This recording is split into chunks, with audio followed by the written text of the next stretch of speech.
formas de se usar, quais são as topologias possíveis para se colocar um IP de SLAM. Então, essa aqui é um exemplo. Temos um IP de SLAM, um só, nesse condomínio, nessa empresa. Então, tenho ali até 24 modems e eu pego um cabo Ethernet desse IP de SLAM e ligo direto no roteador que vai para a internet. Então, ali na casinha do DG, no local onde está o de SLAM, eu coloco um roteadorzinho junto e ligo e mais nada. Obviamente que cada modem não precisa ter apenas um usuário. Um modem pode ter vários usuários ali, compartilhando a mesma conexão de internet. Inclusive, mesmo em ambientes domésticos, isso está se tornando cada vez mais comum, onde o usuário, o cliente, tem ali 2, 3 computadores em casa. Então, pode ser 2, 3, 10, 20 modems, 20 computadores, todos eles compartilhando o mesmo modem. A única questão que a gente coloca como comentário é que esses modems ADSL mais baratos não suportam uma quantidade grande de usuários. Então, esses modems ADSL mais baratos suportam ali até 10, 15 usuários. Acima disso, a gente recomenda que se coloque um roteador um pouco mais parrudo com uma portinha ADSL. Tá, mas isso não é uma limitação do IP de SLAM, é uma limitação desses modems ADSL mais em conta. Outra pergunta que se faz bastante é sobre a questão do endereçamento. Cada modem pode ter ali o seu endereço, pode ser um endereço válido, pode ser um endereço inválido interno, pode ser um endereço IPv4, pode ser IPv6, pode ser um misto desses dois. Então, o DAS 3324 garante uma proteção de investimento aí de longo prazo. E não existe limite no DAS 3324 para a quantidade de computadores que estejam ali atrás dos modems. É tudo uma questão de banda disponível. E por falar em banda, como é que é feito esse compartilhamento de banda dos usuários com o roteador, né? O provedor tem que dar uma quantidade grande de banda, ou seja, se ele tem, por exemplo, 24 modems a 1 megabit, ele tem que ter um link de 24 megabits para a internet. Tipicamente não é isso que se faz. Existe uma multiplexação.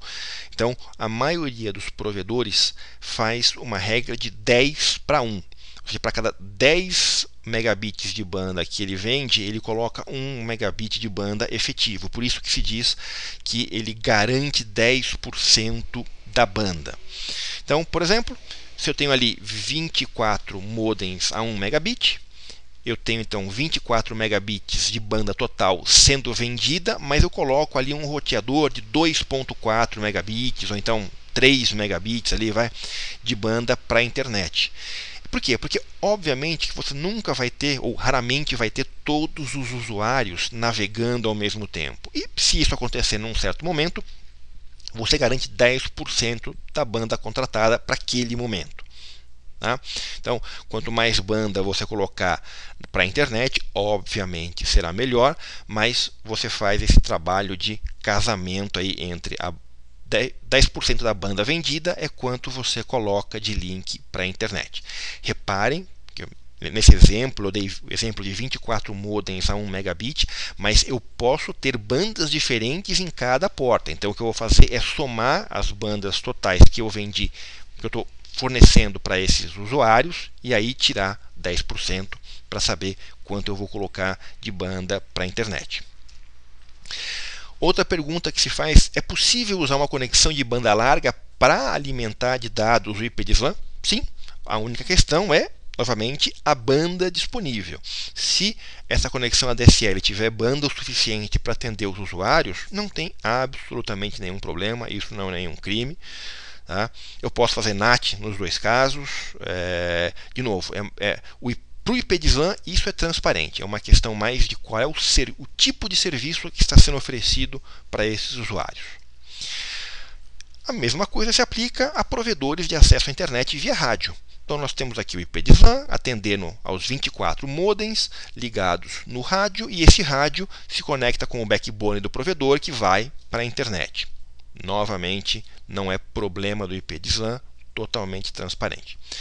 Agora, e se eu quiser fornecer mais de 24 acessos dentro desse condomínio, dentro dessa empresa?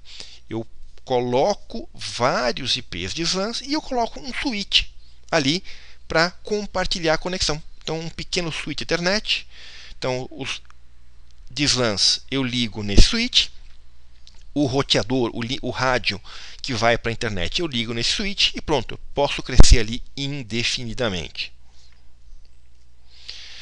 Obviamente que a mesma coisa se aplica ao roteador. Compartilhar um roteador também pelo mesmo processo. Uma outra coisa interessante que eu esqueci de comentar é que o IP de SLAN ele garante que os usuários não se ataquem. Ou seja, se um dos usuários ali for um hacker ou se um usuário ali for sem querer contaminado por um vírus, o IP de SLAN impede que um usuário fale diretamente com o outro. Ele protege os usuários contra esse tipo de ataque. Os usuários só conseguem sair para a internet. Um usuário nunca vai conseguir atacar ou de propósito ou sem querer um outro usuário ali dentro do mesmo IP de SLAN. Eu posso também usar o IP de SLAN para compartilhar aplicações. Então, nesse caso aqui, nós temos um condomínio onde o provedor também ofereceu vigilância IP e, ao invés de passar cabos coaxiais, ele está aproveitando o cabeamento do condomínio para chegar ali até perto da câmera. Ele coloca um modem e puxa um cabo Ethernet até chegar na câmera IP. Nesse mesmo switch que ele está usando para compartilhar as portas Ethernet para a internet, ele coloca um servidor de gravação. Isso tudo funciona em paralelo, novamente, sem nenhum problema. E, inclusive, cabe ali ao provedor e ao condomínio escolher como essas imagens vão ser vistas. Se eles quiserem que todo mundo veja, todo mundo pode ver. Se ele quiser que só o síndico e o zelador vejam, então se limita só o acesso a eles. Se eles quiserem que as pessoas na internet vejam as imagens, pode. Se não quiser, proíbe. O IP de SLAN não interfere, pode ser feito de uma ou de outra maneira sem nenhum problema. Duas outras questões que são bastante levantadas, né? A questão da autenticação dos usuários e o controle desses usuários. As pessoas estão acostumadas a ver aqui no Brasil as conexões ADSL dos provedores estarem associadas a uma etapa de autenticação. Essa etapa de autenticação não é obrigatória. O ADSL não exige isso. Então, se o provedor quiser, ele não precisa autenticar o usuário. O DAS 3324 não exige a autenticação. Então, o provedor vai lá, instala o DAS 3324, limita a banda em cada porta, de acordo com o serviço que cada usuário contratou. Um contratou 1 MB, outro contratou 512, outro contratou 2 MB. Ele configura cada porta de maneira adequada. Se um usuário deixar de pagar a conta, o provedor entra remotamente e derruba aquela porta. Se um usuário quiser fazer uma mudança de banda, ele entra remotamente e muda a banda do usuário para cima ou para baixo. Tudo isso ele pode fazer sem precisar de um mecanismo de autenticação. Agora, é comum que muitos provedores já tenham esse mecanismo de autenticação e queiram aproveitar. Isso é totalmente possível, não tem nenhum problema. O IP de SLAN passa a comunicação dos modems e dos usuários de maneira transparente para a rede do provedor, e ali os usuários podem ser autenticados, podem ter o seu controle de banda, podem ser identificados. Vai ser transparente, o IP de SLAN não faz NAT, não roteia, não muda MAC address de pacote. Então isso tudo chega de maneira totalmente transparente lá para o autenticador do provedor. Então cabe ao provedor escolher como ele quer usar. E aí é só configurar o IP de SLAN apropriadamente. Então, para finalizar, deixar aí o nosso e-mail do nosso suporte. Quem quiser mais informação técnica, por favor, o nosso telefone e também o link para o nosso fórum de discussões. É um fórum aberto, ele é totalmente grátis, ele inclusive serve para discussões de outros fabricantes, ele não é específico para o DAS 3324, ele também tem outros assuntos como VoIP, como vigilância IP. Então é o inoma.com.br/inomabb.